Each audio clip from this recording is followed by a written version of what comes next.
Olá, meus amigos, tudo bem? Eu sou o professor Jean Alves Cabral e nós estamos aqui para realizar a nossa quarta aula do curso de Naturologia Clínica no módulo de Educação Alimentar aplicada à Naturologia Clínica.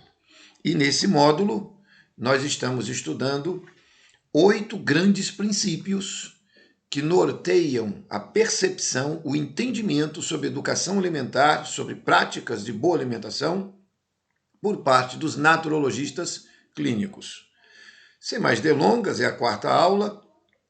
Quem obviamente está assistindo esta aula já assistiu às 3 anteriores e elas seguem dentro de um curso, de uma sequência que está espraiada num texto. Esse texto está sendo exposto aqui na tela. E nós tratamos até aqui do primeiro grande princípio. O primeiro grande princípio que foi analisado, estudado, tratou sobre a estrutura gastrointestinal. Foram em torno de 3 horas e meia de exposições, quase 4 horas de exposições sobre a boca e a importância da mastigação, da insalivação, da degustação e da deglutição. Na sequência, da digestão estomacal, todos os aspectos associados a esta plataforma. Na sequência, avançamos para uma compreensão sobre o final do estômago, o piloro, e o início do duodeno e a estrutura do duodeno como um todo. Todas as estruturas entéricas do suco gástrico que vem junto com o bolo alimentar, chamado quimo, que vai se transformar em quilo na estrutura do intestino. Analisamos a importância do fígado, do pâncreas, da vesícula biliar e adentramos pelo intestino delgado, no jejum, no íleo, e todas as estruturas internas da sua funcionalidade. Chegamos à válvula iliocecal, sua importância, o apêndice, sua importância, o intestino grosso, com todas as suas nuances, e tudo isso num painel, obviamente, breve, tem que ser breve, porque se fôssemos analisar todos os detalhes relacionados a essas peças, aí 400 horas não seriam suficientes. É enorme a quantidade de investigações, de pesquisas que se pode fazer sobre essa plataforma. Todavia, um painel extremamente resumido, com um objetivo, foi alcançado nas 3 primeiras aulas, que é o objetivo de mostrar que a unidade funcional orgânica de toda a estrutura do aparato gastrointestinal atende a uma circulação no peritônio, e essa circulação sanguínea, circulação linfática, que responde a um estímulo nervoso. E essa circulação sanguínea possui 2 aspectos, um arterial e um venoso. Ok? E essa dinâmica interage com a luz interna do intestino delgado e do intestino grosso, onde os alimentos, os excrementos, o processamento nutricional que está dentro do tubo gastrointestinal deve obedecer a regras. Foi, evidentemente, implícita a manifestação dessas regras.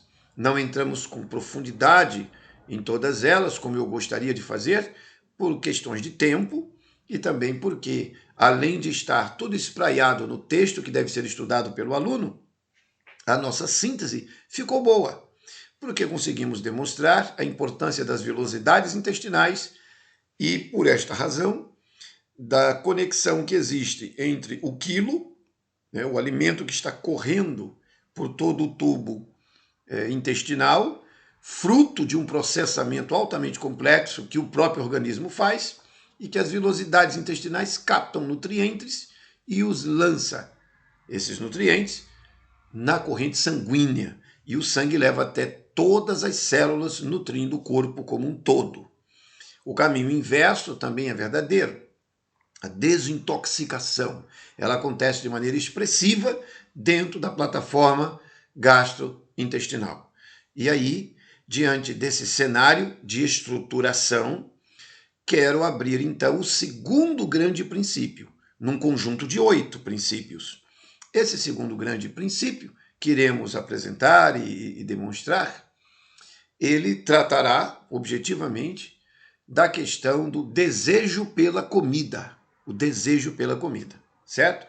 Então, sem mais delongas, vamos para o conteúdo estruturado que temos providenciado.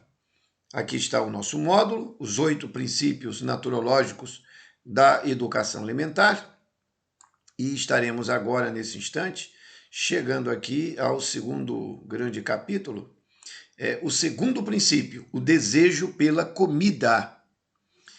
Vamos adiante. Está escrito: nem só de pão viverá o homem, mas de toda a palavra que sai da boca de Deus. Primeiro argumento: povo rebelde e imbecil. Uma das questões mais complexas para se lidar é a que se refere ao desejo humano por qualquer coisa que seja. O apóstolo Paulo declara em carta iluminada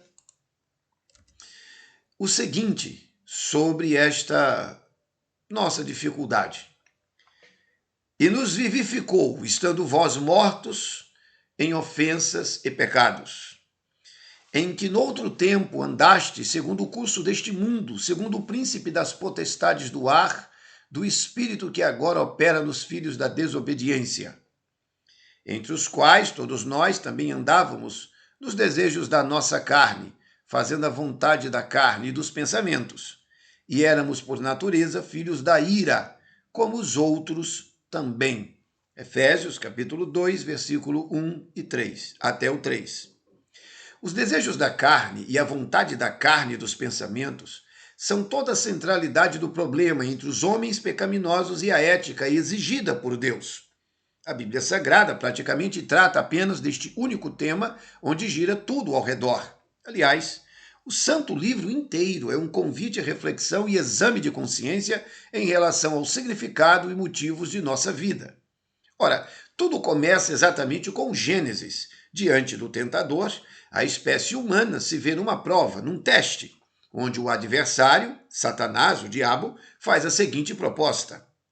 Ora, a serpente era mais astuta que todas as alimárias do campo que o Senhor Deus tinha feito. E disse esta mulher: é assim que Deus disse, não comereis de toda árvore do jardim? E disse a mulher à serpente: do fruto das árvores do jardim comeremos, mas do fruto da árvore que está no meio do jardim, disse Deus, não comereis dele, nem nele tocareis, para que não morrais. Então a serpente disse à mulher: certamente não morrereis. Feita a indecente proposta de desobedecer a Deus, colocando em dúvida o seu cuidado e guia, fundou o diabo a teoria de que os seres humanos não morrem, que muitos exaltam na forma de teorias tais como alma imortal, reencarnação, comunicação com mortos, dentre outras fábulas engenhosamente compostas, que objetivam, pelo conjunto denunciatório das Escrituras, revelar uma questão que bem se aplica aos dias atuais. Porque virá tempo em que não suportarão a sã doutrina, mas, tendo comichão nos ouvidos, amontoarão para si doutores, conforme as suas próprias concupiscências. E desviarão os ouvidos da verdade, voltando às fábulas. Mas tu, sê sóbrio, sofre as aflições, faze a obra de um evangelista, cumpre o teu ministério. Os desejos da carne, a vontade da carne e dos pensamentos são nossa desgraça permanente e constante. Foi implantado geneticamente em todo o ser humano, quando Eva e Adão comem do fruto proibido, uma deficiência genética. Está escrito, portanto, como por um homem entrou o pecado no mundo e pelo pecado a morte, assim também a morte passou a todos os homens, por isso que todos pecaram. Qual é o motivo de todos pecarem?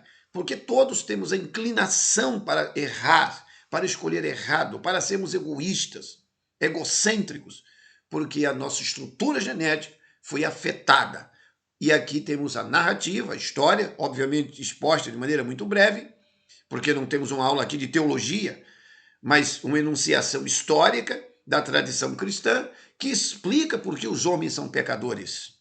Bom, porque os desejos da carne, a vontade da carne e dos pensamentos nos governam. Este assunto, que envolve Adão, o primeiro homem que pecou, seguido das consequências previstas no decreto divino, reconhecido pelo diabo, no texto que citamos há pouco, entendido e desobedecido abertamente por Eva e Adão, não cria qualquer complicação na mente dos cristãos estudiosos cuidadosos das escrituras bíblicas. A morte é denominada sono, e quem está morto está como alguém que dorme. E o retorno à vida não se dá de forma alguma através de reencarnação ou conexão com defuntos. Antes, a doutrina fundamental do cristianismo, que faz com que ele seja absolutamente diferente de todas as outras religiões e inequivocamente, sem qualquer acordo com as demais, é assim explicada.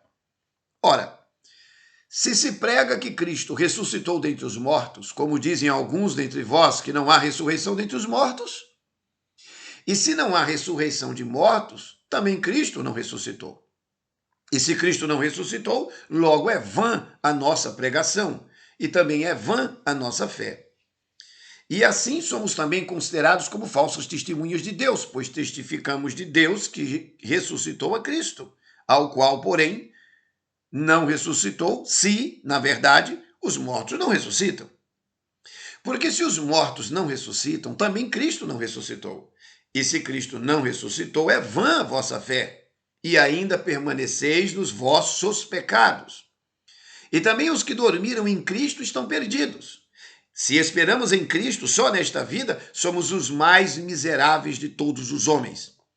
Mas, de fato, Cristo ressuscitou dentre os mortos e foi feito as primícias dos que dormem. Porque assim como a morte veio por um homem, também a ressurreição dos mortos veio por um homem. Porque assim como todos morrem em Adão, assim também todos serão vivificados em Cristo. 1 Coríntios 15, verso 12 e 22. No cristianismo raiz, não há vida além túmulo, só pode haver vida em Cristo. E esta vida retornará aos mortos pelo ato soberano de Deus na hora, no dia da ressurreição, que se revelará, segundo as Escrituras, na segunda vinda de Cristo.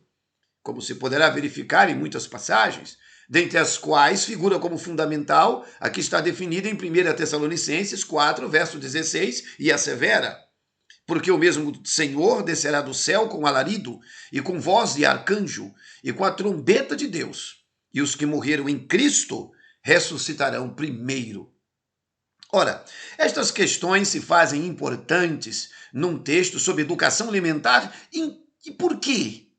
Por que tratarmos de fisiologia gastrointestinal e educação alimentar e falar de morte, ressurreição e a história do pecado? Por que falar disto?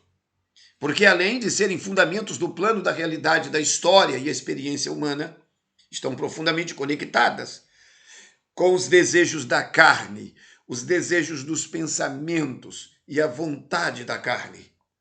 Se Eva e Adão não tivessem aceitado o sofisma de Satanás, o diabo, a vida humana na Terra teria sido de outra qualidade totalmente diferente.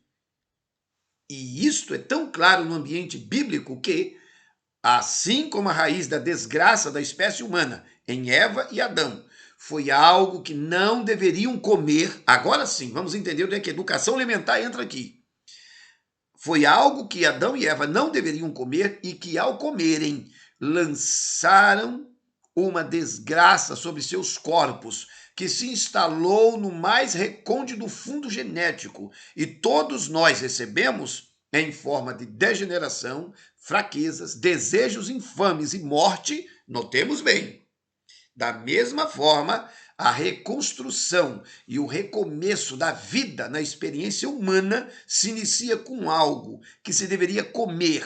E nosso Salvador não caiu em tentação e manteve-se firme, abrindo as portas da esperança e da graça, como podemos ler do encontro do mesmo tentador, o diabo Satanás, com Cristo, em que se discorre. Então, Foi conduzido Jesus pelo Espírito ao deserto para ser tentado pelo diabo e, tendo jejuado 40 dias e 40 noites, depois teve fome. E chegando-se a ele, o tentador disse: Se tu és o filho de Deus, manda que estas pedras se tornem pães. Ele, porém, respondendo, disse: Está escrito: Não só de pão viverá o homem, mas de toda palavra que sai da boca de Deus. Isso está em Mateus, capítulo 4, versículo 1 a 4. São Lucas também registra o texto, curiosamente, no capítulo 4, do verso 1 a 4. E diz ele: E Jesus, cheio do Espírito Santo, voltou do Jordão e foi levado pelo Espírito ao deserto. E 40 dias foi tentado pelo diabo, e naqueles dias não comeu coisa alguma. E terminados eles, teve fome. E disse-lhe o diabo: Se tu és o filho de Deus, dize a esta pedra que se transforma em pão. E Jesus lhe respondeu, dizendo: Está escrito que nem só de pão viverá o homem, mas de toda palavra de Deus. No retorno da humanidade através de Cristo para junto de Deus, os desejos do corpo, a carne, não prevaleceram e em Cristo foi iniciada a restauração de todas as coisas. Mas notemos bem, primeiro, jejum. Jesus Cristo se valeu do jejum, abstinência de alimentos, educação alimentar. Não comeu nada. Segundo ponto, houve uma recusa de obedecer ao diabo, não comendo sob ordens do diabo. A proposta dietética do diabo não foi aceita. Terceiro, a firmeza na questão da palavra de Deus foi sustentada. E, em quarto lugar, a esperança no que Deus tinha a oferecer como fruto desta obediência. Estas foram as regras psíquicas presentes em Cristo diante das tentações do apetite, dos desejos da carne, da vontade da carne e dos pensamentos. Assim, como na história da espécie humana, tudo começou sobre algo que não se devia comer, e na salvação sobre algo que se poderia comer, mas não sobre as ordens do diabo, a nossa vida aqui e agora deve ser dedicada a Deus na melhor escolha. Um exemplo de como isto se confirma, dentre muitos outros exemplos, está no grave murmurar dos israelitas, retirados do Egito para serem levados para a terra de Canaã e poderem se tornar uma nação diante de Deus por obra dele mesmo. E aqui eu faço uma breve pausa, apenas para pontuar que o título do primeiro aspecto, de dois aspectos, do segundo princípio que estamos estudando, o desejo pela comida, é povo rebelde e imbecil. Para fundamentar o argumento de um povo rebelde e imbecil, eu trouxe para a nossa reflexão neste exato momento o fato de que houve um momento no Antigo Testamento em que o povo de Israel, aqui acabamos de expor, o povo de Israel murmurou diante de Deus, porque tinham sido tirados do Egito e levados, estavam indo para a terra de Canaã. E eles estavam chateados. Por que estavam chateados? Porque era um povo imbecil. Sim, mas por que era imbecil? Por que escolhia daquela maneira errada? Diz a narrativa sagrada: e o vulgo que estava no meio deles veio a ter grande desejo, pelo que os filhos de Israel tornaram a chorar e disseram: quem nos dará carne a comer? Lembramos-nos dos peixes que no Egito comíamos de graça, e dos pepinos, dos melões, dos porros, e das cebolas e dos alhos. Mas agora a nossa alma se seca. Coisa nenhuma há, senão este maná diante de nossos olhos. E era o maná como semente de coentro, e a sua cor como a cor do bidélio. Números 11, verso 4 a 7.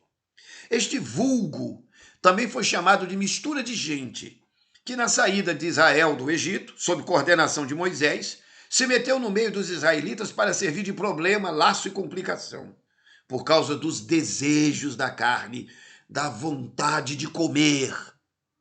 E notemos, e o Senhor deu ao povo graças aos olhos dos egípcios, na saída deles do Egito, indo embora. E estes lhe davam o que pediam, e despojaram os egípcios.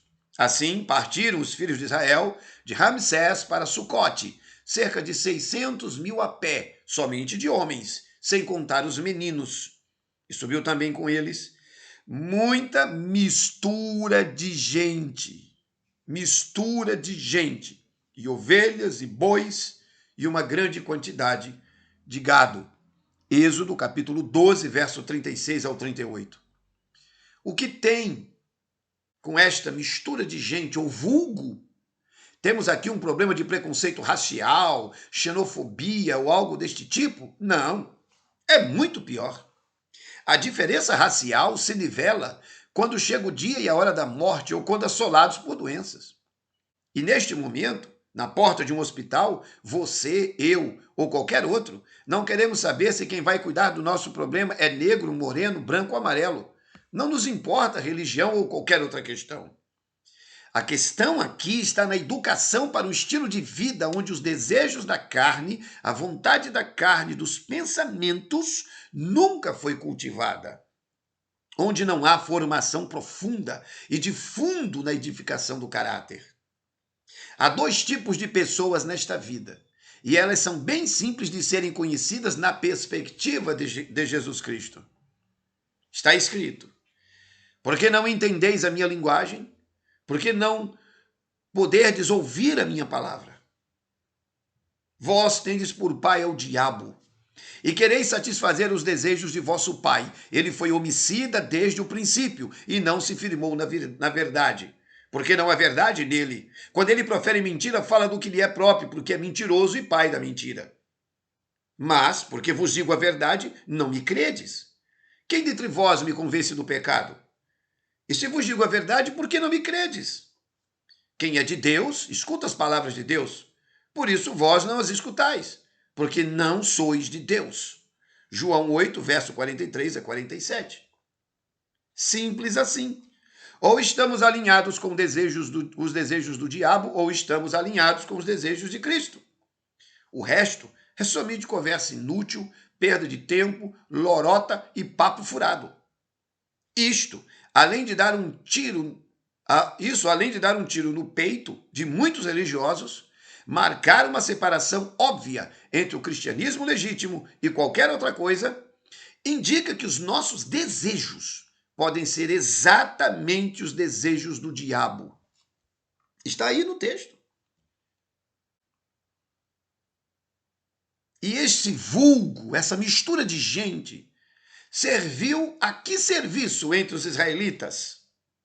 Por que chamei um povo imbecil, ignorante, um povo rebelde, imbecil? Por quê?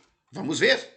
Vem uma próxima citação que diz o seguinte: então partiram do monte Or, pelo caminho do Mar Vermelho, a rodear a terra de Edom. Porém, a alma do povo angustiou-se naquele caminho, e o povo falou contra Deus e contra Moisés. Por que nos fizeste subir do Egito para que morrêssemos nesse deserto?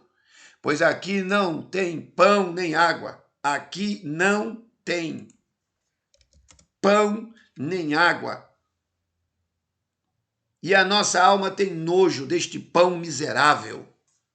Então o Senhor mandou entre o povo serpentes ardentes que picaram o povo. E morreu muita gente em Israel. Por isso o povo veio a Moisés e disse: havemos pecado, porquanto temos falado contra o Senhor e contra ti. Ora ao Senhor que tire de nós estas serpentes. Então Moisés orou pelo povo. Números capítulo 21, verso 4 a 7.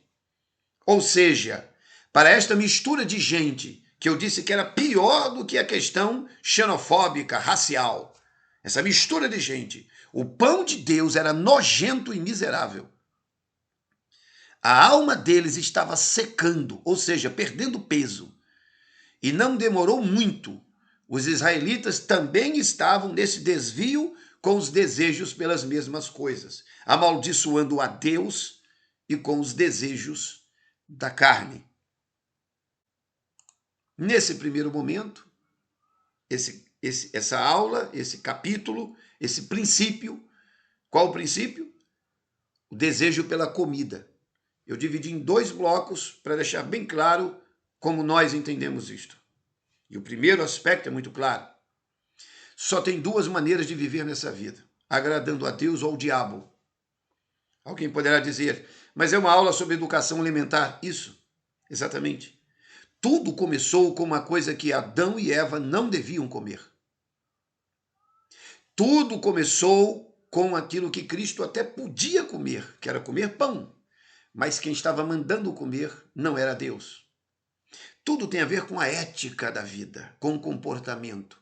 Por que você deseja Coca-Cola? Por que você deseja comer coisas que fazem mal? Esse é o assunto fundamental. Esse princípio está no consultório o tempo todo.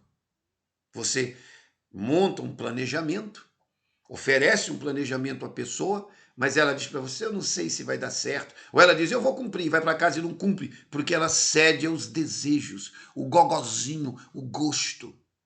Entendem? Por isso foi muito importante marcar posição de maneira espiritual, fundamentado na palavra de Deus, para deixar claro que o assunto sobre comer e beber não é um assunto qualquer. Em 1 Coríntios, no capítulo 10, no verso 30 e 31, o apóstolo nos orienta dizendo, quer comais, quer bebais ou façais qualquer outra coisa, fazei para a glória de Deus. Então, o nosso desejo precisa ser entregue espiritualmente, numa comunhão com Deus, que tem para conosco o desejo, a decisão, o plano de nos abençoar. Através das leis que colocou no mundo, através de toda essa fartura de frutas, de legumes, de hortaliças, de cereais, de água que está à nossa disposição. Mas nós podemos escolher o mundo das indústrias, o mundo das farmácias, o mundo dos laboratórios farmacêuticos, o mundo da fantasia e das fábulas engenhosamente criadas. Cada um de nós vai morrer. Sim, entre o ventre materno e o túmulo, resta-nos viver intensamente o intervalo. Mas eu não preciso acelerar a chegada do meu túmulo. Eu posso atrasar o máximo possível a chegada do dia da morte. E para fazê-lo, eu preciso que meu sangue flua de maneira saudável. Eu preciso de um corpo saudável. E como vou ter um corpo saudável se eu só como porcaria? Como vou ter um corpo saudável se meu intestino não é preservado? Os desejos que eu tenho estão associados a uma microbiota que temos dentro de nós.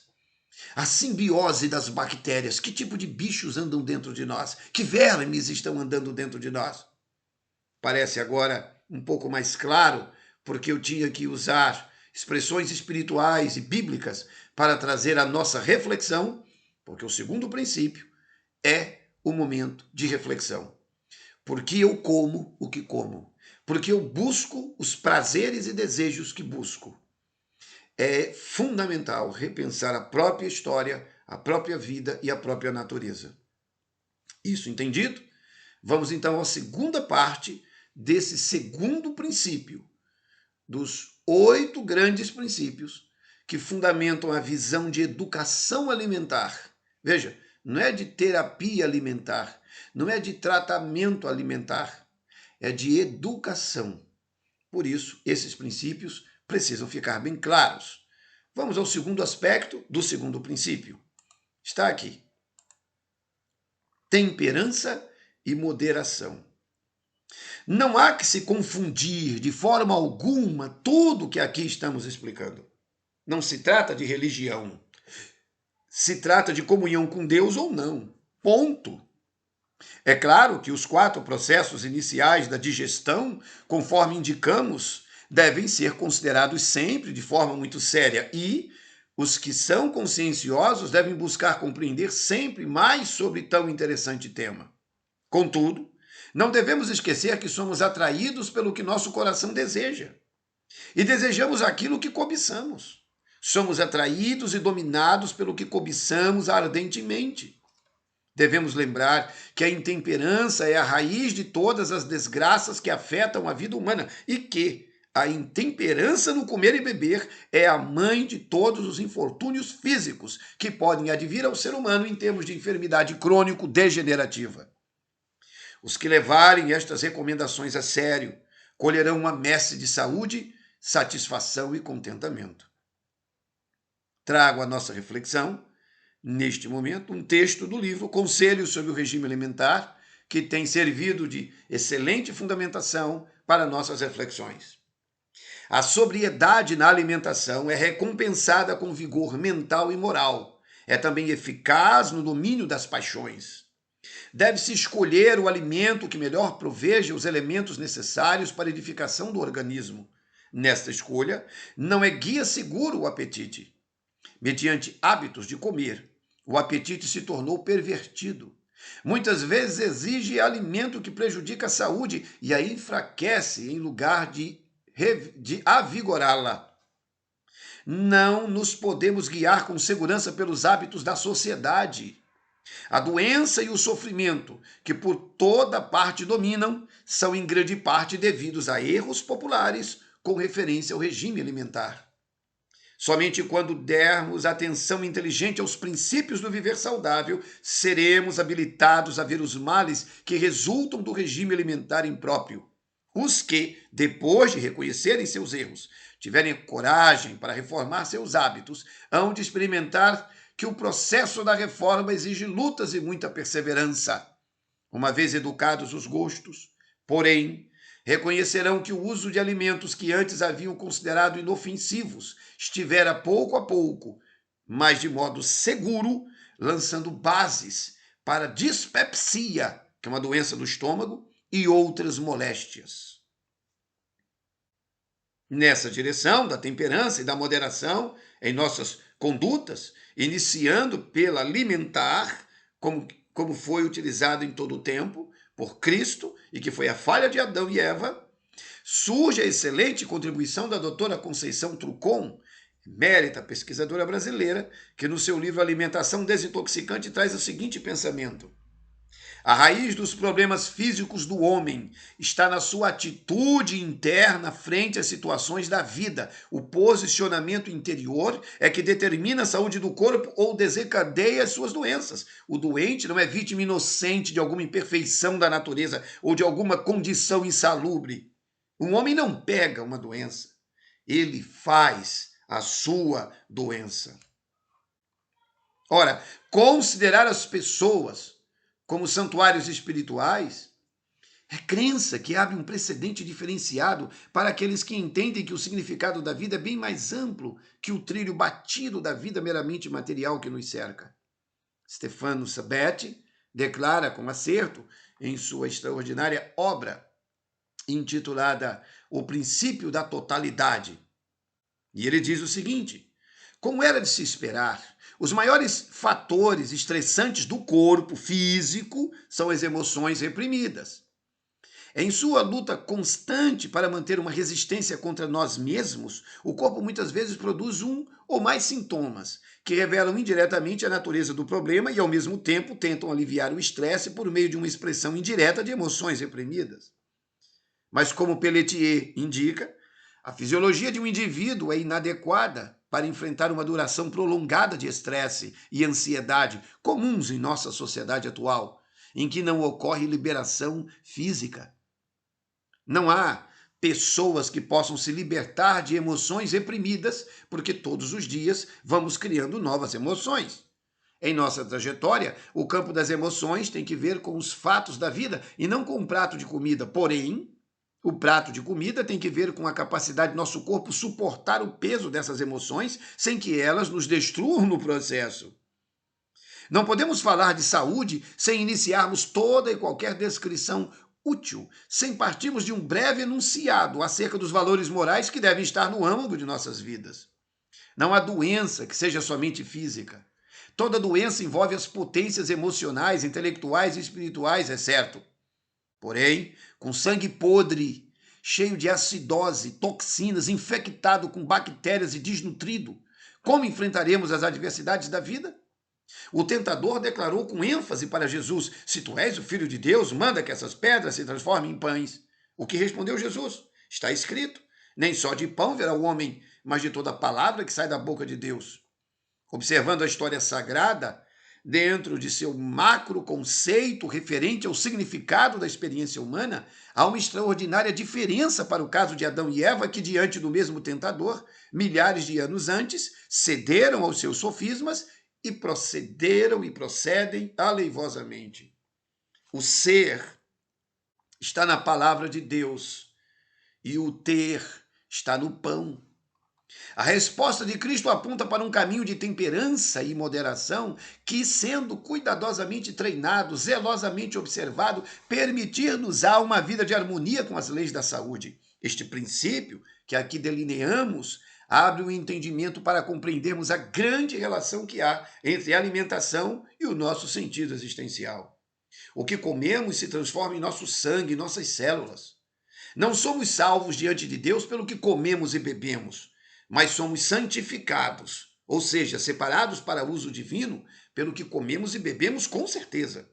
Um homem bêbado não serve para absolutamente nada na causa da vida e na causa de Deus. Aliás, bêbados estão matando na estrada, matando dentro de casa e servindo ao diabo. Segundo a Bíblia, no grande conflito com nossos primeiros pais e com Cristo, todo o esforço do tentador foi concentrado em algo que eles deveriam ou não comer. A primeira escolha moral que uma pessoa deve fazer está diretamente relacionada com o domínio próprio, com a temperança e com a saúde. Em minhas aulas e diálogos com os meus alunos, eu costumo falar sempre sobre os sujeitos como um grande barrigão cheio de merda, fezes dentro. Essa gente está podre, com as vilosidades intestinais cheias de toda sorte de restos de comida apodrecida dentro de si e nada sabe sobre esta questão. E quem está me ouvindo nesse exato momento nesta aula entende o que estou dizendo, porque assistiu às 3 aulas anteriores e viu como as vilosidades são importantes, como o peritônio funciona. Mais grave ainda é que não sabe que este monte de, abre aspas, merda, fecha aspas, obviamente na forma de material orgânico em apodrecimento, vai se depositar em todos os tecidos de seu ser, incluindo no encéfalo. E por assim dizer, o próprio cérebro estará cheio de substâncias imundas dos intestinos que foram lançadas no sangue. Não é por acaso que grandes mentes têm se manifestado assim. O mundo tornou-se perigoso, porque os homens aprenderam a dominar a natureza antes de dominarem a si mesmos. Albert Schweitzer. Aquele que domina os outros é forte. Aquele que domina a si mesmo é poderoso. Lao Tse. Não é livre quem não obteve domínio sobre si. Pitágoras. A primeira vítima da falta de temperança é a própria liberdade. Sêneca. Os maus homens vivem para comer e beber. Porém, os bons comem e bebem para viver. Sócrates. Com certeza, a questão da temperança e do domínio próprio faz parte da base de toda disputa sobre nossas vidas e tem repercussões no plano espiritual. Nossos desejos da carne e dos pensamentos conflitam diretamente com a escolha da temperança e domínio próprio. E só tem uma solução para este impasse: escolha livre. Mas temo que, assim como o vulgo e mistura de gente que fermentou Israel no passado, como indicamos na narrativa bíblica, hoje tenhamos muitas pessoas intoxicadas que não podem sequer pensar corretamente.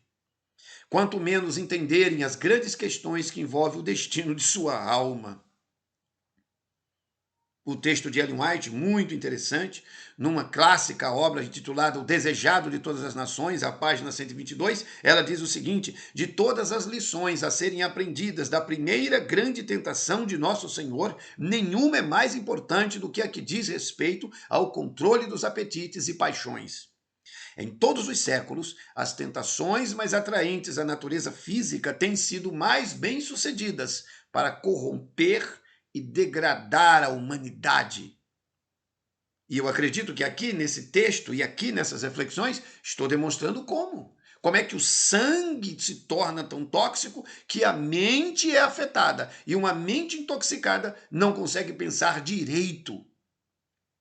Virtudes são todos os hábitos constantes que levam o homem para o bem. Quer como indivíduo, quer como espécie, quer pessoalmente, quer coletivamente.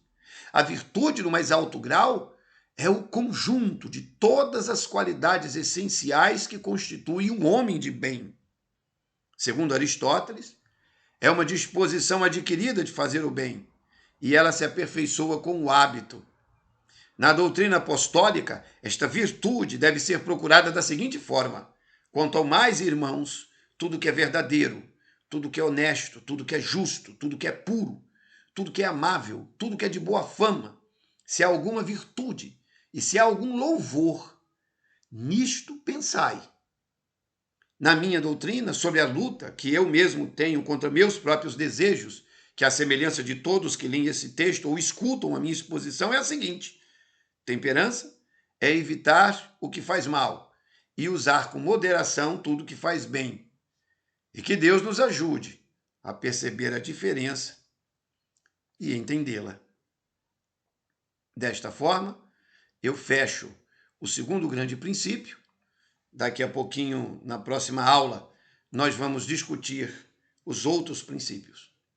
Mas acredito que ficou bem claro nessa exposição que nós não podemos ser um povo, pessoas e famílias, rebeldes e imbecis, que chamam o plano de Deus de uma alimentação mais saudável de pão nojento e miserável, que diz que esses legumes eu tenho, cara, não quero isto, nojento e miserável, frutas, legumes, cereais, hortaliças, raízes, sementes, flores, algas, são nojento e miserável.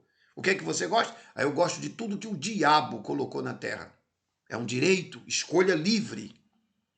Mas, se queremos saúde, se queremos viver com o máximo de qualidade de vida, nós temos que buscar, obviamente, o plano da temperança e da moderação, do bom senso, da cabeça boa. E tudo que for verdade, vamos investigar. O que tenho apresentado até aqui sobre educação alimentar são 2 princípios. O primeiro, a estrutura gastrointestinal, fundamentada em dados, fatos, em ordem sistêmica ou cronológica de exposição, baseada em leis que estão reveladas no estudo de fisiologia médica e dos tratados de anatomia. Não tenho o que discutir. Papo reto, assunto sério colocado sobre a mesa. Em segundo lugar, o segundo grande princípio, os desejos que dominam essa estrutura. Esse choque entre a estrutura que funciona de um jeito absoluto, não tem negociação, tá entendendo? Fígado, vesícula, produzem bile. Pâncreas não produz urina, produz suco pancreático. O estômago não produz suco pancreático, é suco gástrico. Ou seja, cada um tem suas funções. A estrutura determina a função e obedece a um circuito fechado. Ponto final. O que é ser rebelde e idiota? É ir contra essa estrutura. E aí nós fomos educados desde pequenos como mistura de gente e vulgo nesse mundo cheio de desgraças. Por isso o primeiro texto diz que Deus nos vivificou e nos transformou em Cristo pela renovação da consciência e da mente, para começarmos a entender que, a despeito de qualquer coisa, se a morte chegasse aqui agora, ou se o fim do mundo chegasse aqui agora, ou se uma guerra destruísse tudo aqui agora, cada um de nós seria encontrado no caminho da temperança, no caminho da moderação, no caminho da cabeça boa, e falando de virtudes, coisas boas, de boa fama, que há louvores, coisas do bem. Porque não importa o que aconteça, se a minha alma é do bem, eu sou do bem o tempo todo. A escolha do que eu como e do que eu bebo tem a ver com essa raiz de intenção, esse gênio interior que me motiva a ser quem eu sou. Bom, e aí vamos lá. Todos nós temos falhas. Todos nós gostamos de uma coisa ou outra que faz mal. Cedemos a um desejo aqui e outro ali. Mas eu gostaria de encerrar as reflexões desta aula trazendo para a apreciação de todos os nobres amigos, alunos, amigos, o seguinte história, alegoria, mas que de fato eu vivi, só que de uma maneira assim, em forma de parábola, eu vou florear para ajudar a entender o que eu quero dizer. Eu cheguei na casa de uma mulher, há alguns anos, eu era um missionário, e lá, nesse encontro, eu fui para falarmos da palavra de Deus e refletirmos sobre as coisas espirituais. E eu tenho a facilidade, isso é um dom, naturalmente eu tenho, assim acontece, de ter na memória enormes porções da Bíblia e desses 4.000 livros que eu tenho aqui hoje. Hoje eu tenho isso na cabeça. Naquela época eu não tinha tudo isso, mas já tinha, assim, digamos, uns 600, 700 livros que estavam na minha memória e a Bíblia que eu tinha lido muitas vezes. E eu tenho essa facilidade até outra. Eu cito o capítulo, o versículo, cito a frase, o texto, tal. Eu tenho essa facilidade. É uma coisa minha. Isso não me faz melhor ou nem maior do que ninguém. É uma capacidade. Assim como eu não sei trocar o pneu de um carro, eu não tenho essa habilidade. E aí, eu cheguei lá e disse para a mulher, olha, estamos aqui, vamos examinar as escrituras e tal, e tivemos um estudo muito aprazível, ela, mais algumas pessoas que estavam. Quando nós terminamos, eu fui saindo pela porta dos fundos da casa, tinha um tanque, e ela disse assim, eu acho que eu não sou boa cristã, porque eu não consigo ter na minha memória todos esses versos da Bíblia.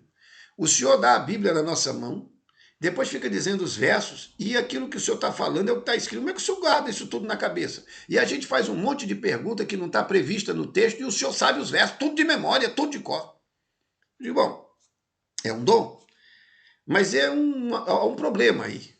A senhora acha que não é boa cristã, porque a senhora não consegue ter na ponta da língua memorizado todas essas frases e textos. E não é assim que funciona. Me permita fazer um experimento. E aí fomos até o tanque. Ela tinha naquela época aquelas latas de óleo. Os mais jovens nem sabem do que eu estou falando. Eu estou com 52 anos nesse momento. Então quem tem mais ou menos a minha faixa etária sabe do que eu estou falando.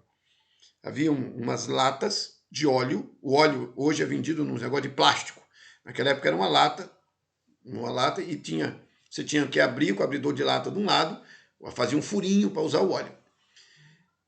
Tinha uma lata dessa, umas latas dessa. Eu peguei uma lata daquela, pedi um abridor de latas, abrimos a parte de cima, a parte de baixo, e essa lata estava suja, com terra, algumas coisas sujas. Eu disse para ela, bom, vamos encher o tanque de água. Botamos um pouco de água no tanque, e eu disse a ela, agora a senhora vai pegar esta lata com um buraco nos dois lados, a senhora vai meter essa lata de água aqui dentro e vai pegar água. E eu quero lhe dar uma lição que vai servir para toda a nossa vida. Para mim, para a senhora, para todos nós. Ela disse, não está vendo que não tem como pegar água numa lata? Que tem furo dos dois lados? Eu digo, mas mergulhe 7 vezes aí, vamos fazer uma experiência espiritual e Deus vai revelar, vai acontecer um milagre. E aí o pessoal riu, tinha mais alguns amigos. Ela meteu a lata uma vez, 2 vezes e tal, 7 vezes colocou a lata. Quando ela terminou de fazer esse experimento, eu disse, e aí, gostou de quanta água a lata pegou? Ela disse, mas não pegou água nenhuma. Está aqui, ó, a lata está aqui, não tem água dentro. Mas a lata está limpa. Muito mais limpa do que quando a senhora lançou pela primeira vez. Todas as vezes que eu e você mergulhamos no pensamento divino, preste muita atenção nisso, todas as vezes que eu e você mergulhamos na palavra de Deus, saímos do outro lado mais edificados e limpos do que quando chegamos. Mas o pensamento de Deus não está só na Bíblia. O pensamento de Deus está quando você pega um livro de fisiologia médica, quando você estuda a estrutura gastrointestinal, quando você estuda como funcionam os pulmões, como funciona a pele, como funciona o cérebro. O pensamento de Deus, o cuidado de Deus, o amor de Deus está impresso em cada detalhe, em cada célula. Essa ideia deveria encher o nosso coração da certeza e da convicção do segundo grande princípio de educação alimentar no plano dos 8 princípios naturológicos para a educação alimentar. O segundo princípio está de que o desejo pela comida surge a partir da ideia que diz o seguinte, e com esse texto eu encerro esta aula. 1 Coríntios, capítulo 3, o verso 16 e 17, que diz assim, não sabeis que vós sois santuários de Deus e que o Espírito de Deus habita em vós? Se alguém destruir o santuário de Deus, Deus o destruirá, porque sagrado é o santuário de Deus, que sois vós. Que Deus nos ajude a ter desejos que não sejam da carne, nem da vontade da carne e nem do diabo, mas que estejamos com Deus na nossa caminhada. Até a próxima aula, em que veremos o terceiro grande princípio, que inicia uma sequência de princípios sobre como ter técnica para lidar com as doenças fisiológicas e melhorar a alimentação. Um grande abraço, fica com Deus.